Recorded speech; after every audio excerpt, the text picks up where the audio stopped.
This is Daniel's first sugarfish to go.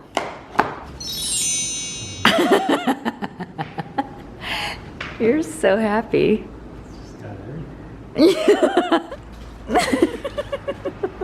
Rufus never did anything this cute.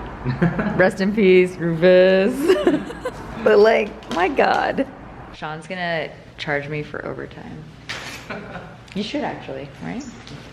Just watching you write emails and then I was like doing manual labor. Okay, see ya. Bye. Bye, thank you for the candle. Of course, happy birthday. Thank you. Got a new hat. I didn't think I liked it at first, but I think I was just wearing the wrong colors below. So sorry, have not been vlogging.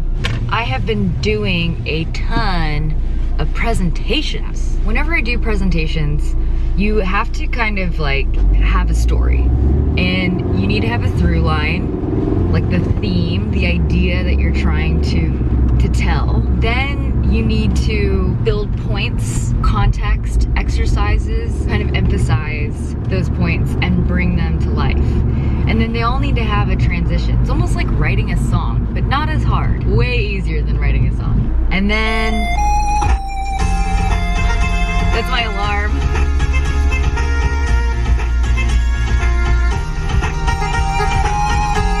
I did a podcast with Rebecca from For Hire. So she used to be an editor at Refiner 29. She worked at HuffPost, has an interest in freelance because she's freelance now. Maybe a few weeks, months later, I don't even remember, but she sent out an email to just people. The email said, hey, I am looking for work. If anybody is interested in these things, they ranged from like competitor analysis to content audit to content strategy. And I was like, wow, this sounds like something I would really like. I have all of this content everywhere. I don't really have a strategy. I was just like, oh man, it would be really cool to chat with her. What we ended up talking about was lifestyle businesses. It was just like, lifestyle business, like Puna, what is that? Like, you're the first person that has ever talked about putting your lifestyle, your life before work, creating the job you want based on how you want to live your day. And I was like, really? Because I don't know, I just feel like it has existed before, but maybe it's always just existed in a really like shitty light. And then she was just like, I really think that you should own that. That could be the thing that is my message, the through line for a lot of the things that I do. It really does make sense. Like at first it was about being a slashy, but really being a slashy is just the phase. It's like a phase. It's a thing that you're always gonna do, but it's not really like the goal or the message at the end of the day. Well, this is adorable. Okay, we'll continue our conversation about lifestyle business in a second, but I gotta go in here. I've never been here before.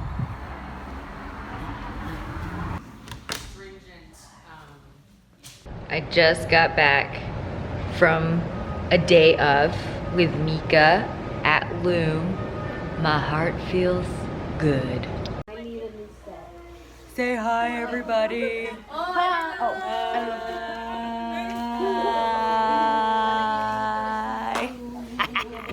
Also, I'm by myself, except with Muad'Dib. Muad'Dib, are we gonna have a girls' weekend or what? Just go ahead. No need to worry about me. I'm kneading on the rug right now. Press it over here, slowly and gently, kneading everywhere.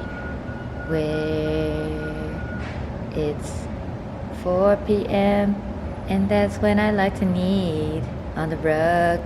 There's like a lot of rugs everywhere, but this is the one I need. Sometimes I get more in the middle. It's different. I'm changing it up, getting out of my comfort zone. Sometimes you just want to get real into it. So you gotta reposition your body to need. I like to cry and need a lot. Sometimes that's just what I need. I hate you, but keep singing. So that's what happens when I'm home by myself, Daniel.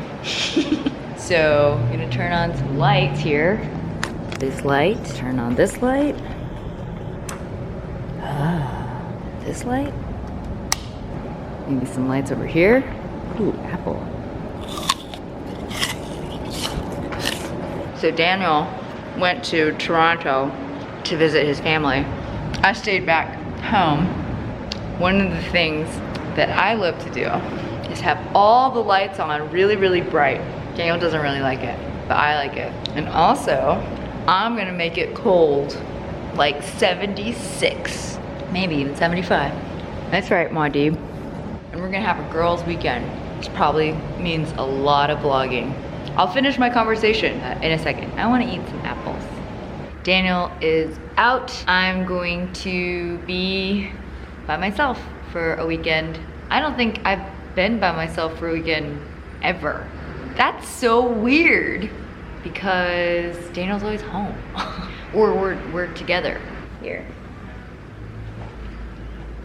In the car, I was talking about lifestyle business. So when Rebecca and I chatted, we did our brainstorm. So we were thinking that we would write a book, which is crazy because I've never had aspirations to write a book, to be honest. But I understand the impact a book has. It's a tangible idea. And a lot of the stuff that I do is mostly digital. And it's just like one of these things that you can hold. So then I was like, okay, maybe we should write a book. And then Rebecca, she's an editor, writer. I feel like she's so excited about some of the ideas that we talked about. Honestly, just makes me really excited. She's just like, this is different, dude. Not a lot of people are talking about this. A lot of people are talking about hustle and like, and I am about working hard, but you know. But then this girl boss rally happened. So the talk that I'm gonna be doing is called How to Start a Side Hustle While You Have a Full-Time Job. So I cringed at the side hustle thing because I just don't really like the word hustle. Never have. If you look it up in the dictionary, it's got all the other words that I don't like. Hurriedly, unceremoniously, busy, also fraud and swindle. So my last job was really, really tough. Like I was burnt out for sure. And I never wanted to be burnt out like that ever again. For me, I just wanted to prioritize my life. You know, I've never done this before in terms of like building a new business. I wasn't really sure what the timeline was gonna be. I mean, I could write goals, sure. I can write goals all I want. So then I was like, okay, well, I'm gonna just make sure that every day I'm enjoying my life versus waiting till I make however much money I need to make in order to enjoy my life.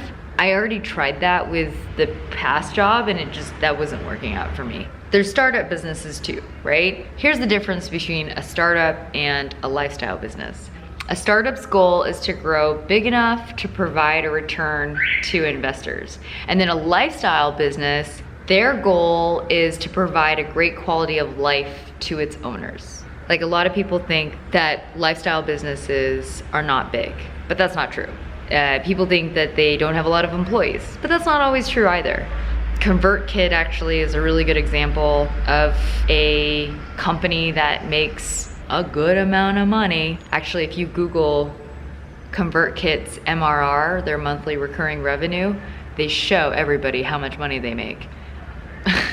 Yeah, so ConvertKit makes $1.4 million a month and has a net revenue of $1.3 million. And yeah, they've never taken investor money. If you Google that, it's really funny. Just Google it, but then really read. Because of this presentation deck and because of our conversations that we've been having, I feel like I've got like a good amount of content that I can start laying out and piecing out. This is like the big picture stuff that I've been craving. I mean, I just turned 35. I ain't a young cookie anymore. I am pretty young. 35 is pretty young still. I think I want to get my nails done because these babies could use some loving. It's kind of cold. I mean, it's kind of cold. And I'm wearing a sweater. Oh, yes. Carrots. Olive oil. Garlic powder. Mmm. I knew that was gonna happen. For 25 minutes, I'm gonna take a shower. I stink. What about you? What?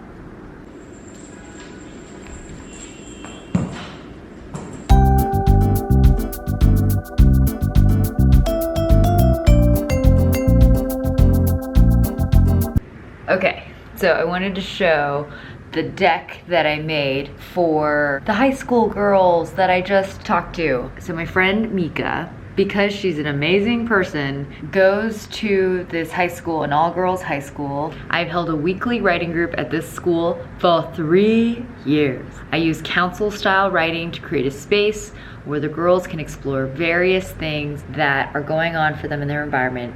The school has 120 students. Many are mothers, and many are in the system. After I used the writing prompt, when was the last time you experienced love? And one of my girls, who is currently pregnant and in the system, frankly said to me, what if you have never experienced love? This is so sad. I wanted to create a day where the girls are surrounded by care in all the ways I knew how to show it, bringing in women I trusted to share their knowledge that I felt could empower my girls, moments that allowed them to be seen and acknowledged. And this is what we did today. We'll be focused on self-acceptance and expression. Erica of Loom, she's gonna be discussing periods, sex, and body positivity. I forgot, I had read this for like months ago. It's tough to do something like this without any funding also. So if anybody is watching this and you want to give your time or money or something, let me know in the comments. So last night I made this presentation. Looks very similar to the vloggers, eh? Yeah, I called it Courage Baby. What gives you the courage to be yourself? Who was 6-year-old Puno? That was not 6-year-old Puno, that's Snapchat Puno, but like, how cute, right? That's Daniel. Me. So I basically talked about who I was as a 6-year-old and an 11-year-old and then a 13-year-old. Mika said that they love BTS, and so I was like, I'm going to incorporate that into my presentation. You know, you need to be relatable. And actually, it went swimmingly with my presentation, I think. This is a bit of like my How Design Conference talk where I brought the drag queens out, but at this time, I brought out BTS. So these are BTS boys. He talked about why each of them are super cute. Like, here are my notes. And I just wanted them to know that curiosity about people is just so important. It's the thing that helps you when you're trying to talk to someone. After you said hi, hello, like, what do you do next? And for me, it's so much easier to be curious about other people and to like ask them questions. Once I ask them questions, then I have something that I can relate to and respond to. But if I don't ask questions, then, you know, like, conversation just falls flat. Erica from Loom, she talked about the difference between pleasure, arousal, consent. It was just like a lot of really good, interesting conversations to have that I definitely did not have when I was in high school. So one of the girls was just like, I'm gonna think about this forever. I'm gonna now think about what the difference is if I ever come in that scenario. And Mika, I could just see her, she was just like, oh my God, that's all you want, right? But you just want people to like think a little differently about things, question things a little bit more. So it was a good Friday for me. I wish Daniel was here so I could talk to him about it. Wait a minute, where's my Daniel? Muad'Dib, were you listening? Please just leave me alone for a little bit. I like to just sit here. Okay, fine. I'm supposed to get labna, but I don't know. That's fine. Greek is fine. Save that for later. A little bit of olive oil. Ooh, and some date syrup. Just date syrup. Voila. Easy. Thank you, Layla. That was her recipe. Beach day. Yeah. I'm going to a hotel pool, the Nomad, with Jess and Tyler, because they have a free pass. I'm like, what? The Nomad? That's where Beyonce had her birthday. Yesterday was fun. I was just really, really, really exhausted because we had a lot of really good conversations at that brunch. Talked about the homeless, people experiencing homelessness. The right people were there. There's a guy from Nation Builder. There's a chick from who writes grants and got grants for the homeless center in Venice. I don't remember the name of it, but it's like, it was good. So, We made we're it. planning. The Miami Vice. That's me. Beautiful. Wow. Jeez Louise, now that's a drink. We're moon listing. It is 10:42 p.m. and I'm gonna go pick up Daniel from the airport. So sweet. We had our offsite. The I Love Creatives team had an offsite today. I didn't really record any of it because, I don't know, today was really like relaxed. But then afterwards, we all went to Barama and had dinner with some other people that we work with. But now I'm gonna go pick up Daniel. I don't think he'll expect it because I didn't tell him. So it will be surprise. This was a horrible idea. LAX is nuts right now. Look at the traffic. I'm like on a side street. This is really stressful. It's a test of my love. Been sitting in traffic for 20 minutes. We're close, Elyse's Terminal 1, but Jesus. I am getting a taste of being ruthless. You got to literally just put your head out and just get in the lane. Because these bitches do not have any time for second thoughts. I'm so bummed. I had to abort planned pickup surprise. There's too much traffic. We share our location on Google Maps, so I know he's in the terminal now. It would be really annoying if like he got a ride and then I was stuck at the airport waiting for him. The thought was there. The frustration is also there. What's up with this loop? Who thought of a loop? That makes no sense.